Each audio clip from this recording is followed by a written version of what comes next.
What is going on, everyone? Welcome to the Poke Office. My name is Colin. Today's video, we're going to talk about the top modern Pokemon cards and why they matter. See, I've had this goal of getting the top card of each set.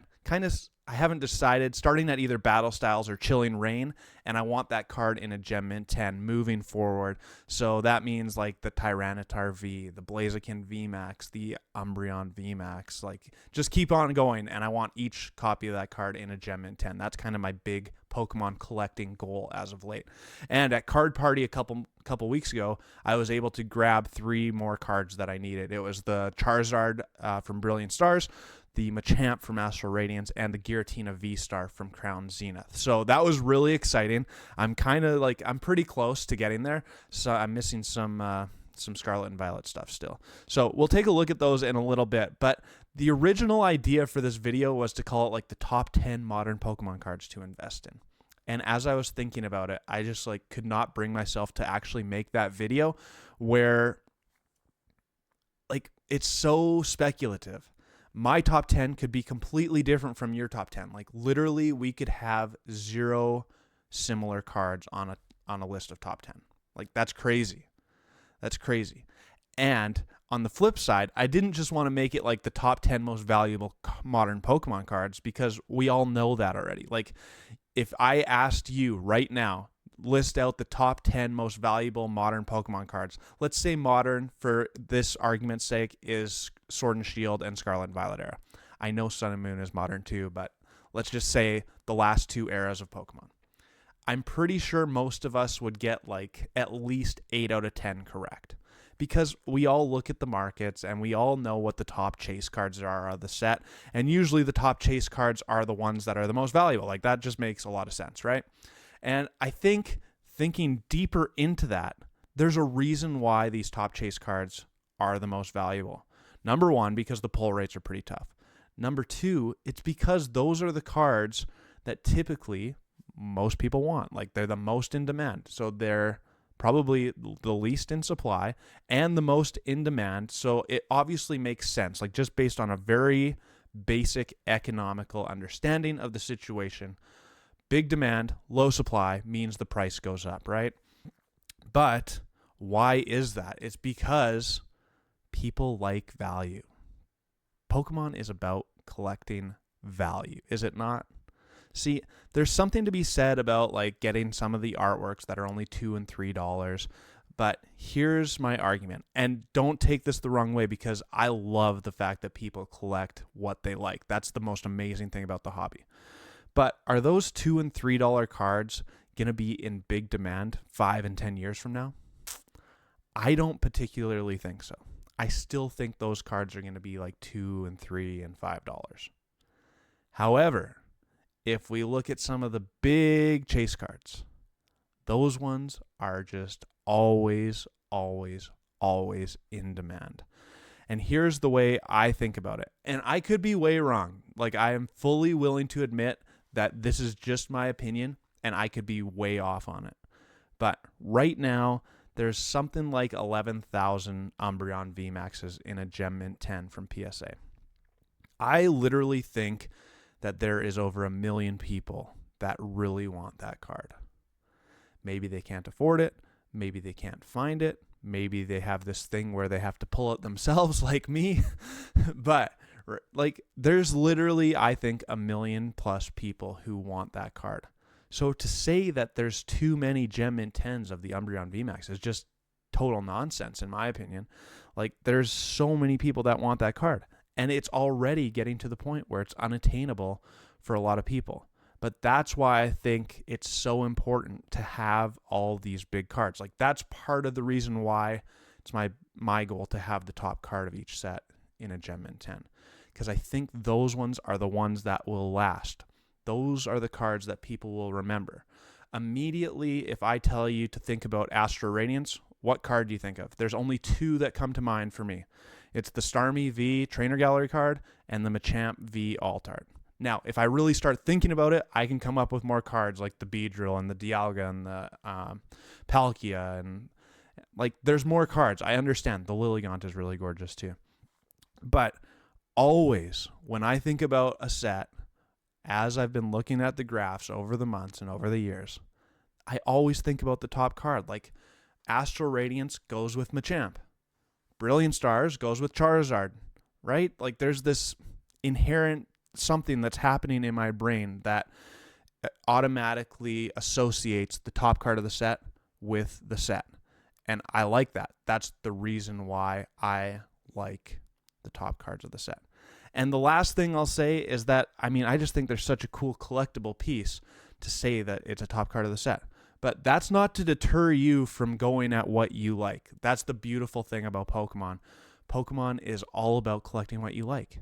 And my personal opinion, you already know this if you've been watching the channel, is that we've got to deal with sealed product if we're actually truly investing in Pokemon. Of course, you can buy Pokemon cards and you can make some money on it, flipping them. There's no question about it. But the true long-term investment for me is sealed product. When I'm buying Pokemon singles, I still love seeing the value increase. Like it is an investment. I'm pouring money into a hobby that I love and I'm holding on to something. That's an investment for sure. Whether you think about it as an investment or not, it's an investment. But I'm doing the single cards because I love it. That's the collector in me. We could go into that all sorts of things because I like collecting sealed product too. Like I'm just rambling now, but there's something to be said. Single Pokemon cards are really like a collector piece that you like to see the value grow. Whereas the sealed product is really about like, let's hold this for 5 to 10 years and see where it takes me, right?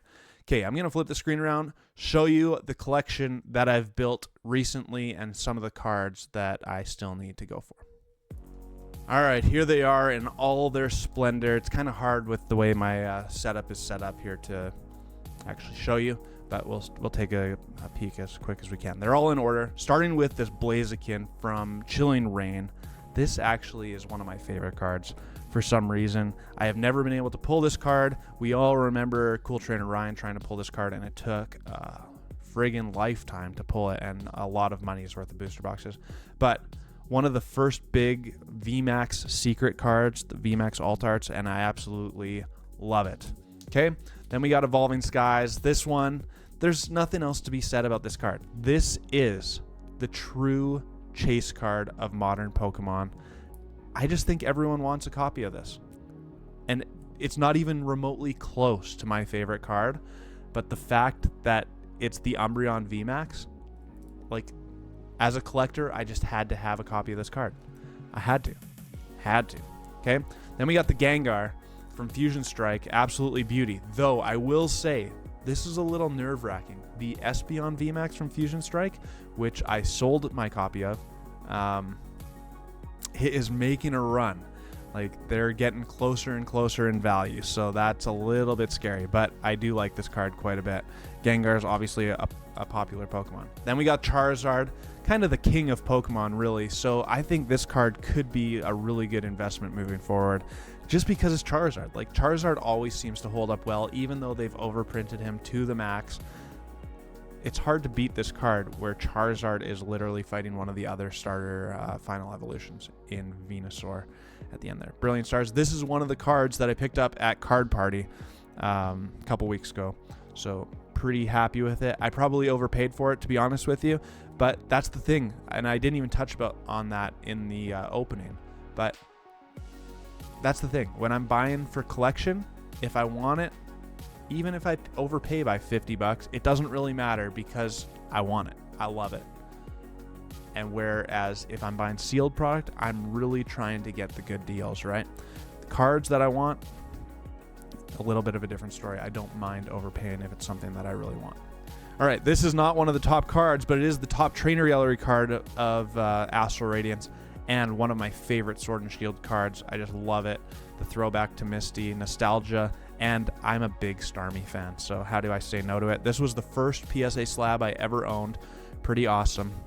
Okay, then this is a next one that I was able to grab at Card Party, the Machamp. Never been able to pull this card. I've opened a decent amount of Astral Radiance, and just a really, really fun card. Was really happy to add that to the collection as well. Then my favorite card out of Sword and Shield. I know some of you don't like it. I think it is absolutely spectacular. It has so much detail. I'm speechless every time I look at this card. I just absolutely love it. And I don't know. Long term, I think this card could be a huge banger. Okay. Then the Lugia, another really popular Pokemon. This one's from Silver Tempest. What a cool card. And I was lucky enough to pull this one myself, which is absolutely amazing. There's something to be said. When you pull it, that makes it so much more special for me. And then grade it myself to make it a PSA 10. Beautiful.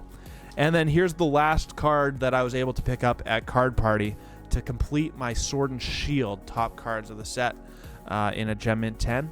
That being said, I didn't show you the Tyranitar V from Battle Styles. I don't have that one yet. So I don't know if I'm going to keep it at starting at Chilling Reign or if I need to pick up that Tyranitar V as well.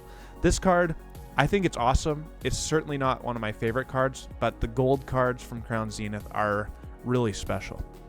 Okay, and then here's my start on Scarlet and Violet era so far. So we got the Miriam. I think this is actually a really good pickup right now. Like, this card raw is only $30, $25 to $30. Like, absolutely crazy that the top card is so cheap from Scarlet and Violet base set. Then I thought I was in good for Paldea Evolved for a long time with this Iono Special Illustration Rare.